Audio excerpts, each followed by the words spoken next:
good day, and discussions. Honorable Norbert Capaccio Thank you so much. is uptaking And his to administer its oath of office, yeah. recall Unang Barangay and Hinto Matupan.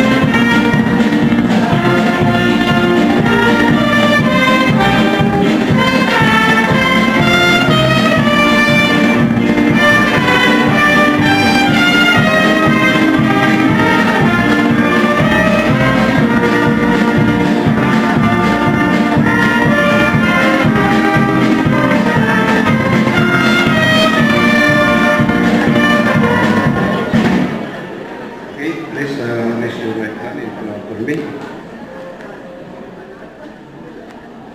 I state your name I, Norberto Ignacio Casio, and your address. of Tinongdan Itogon Benguet, Having been elected to the position of state your position having been elected to the position of Sangguniang Bayan member of the municipality of Itogon, of the municipality of Itogon, hereby solemnly swear hereby solemnly swear that I will faithfully discharge that I will faithfully discharge to the best of my ability to the best of my ability the duties of my present position the duties of my present position, and of all others that may I hereafter hold that in all others that I may hereafter hold under the Republic of the Philippines.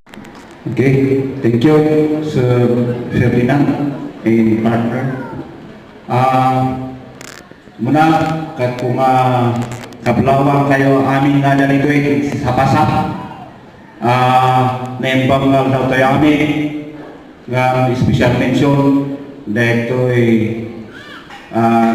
out of office, dahil ito Mayor tayo, Bernardis MacLean, kini Vice Mayor Dandianin Sabio Kodjo, kandang ito yung kakatuwa, di Sangguniang Bayan, dito iski newly elected iski chairman, kandang ito yung bisita tayo, kandang ito yung administrative officer, kandang ito yung duwang board members, di pamilya, ada dito na Peter Ham, kandang ito yung kakasinsin ko.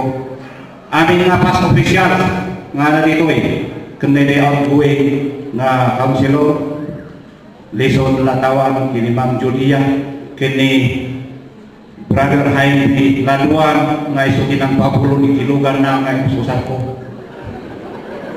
Kan aming nga department head, kan empleyado, nga na dito'y amin-amin, unregistered voter, registered voter, na yung buwan nga aldabay amin.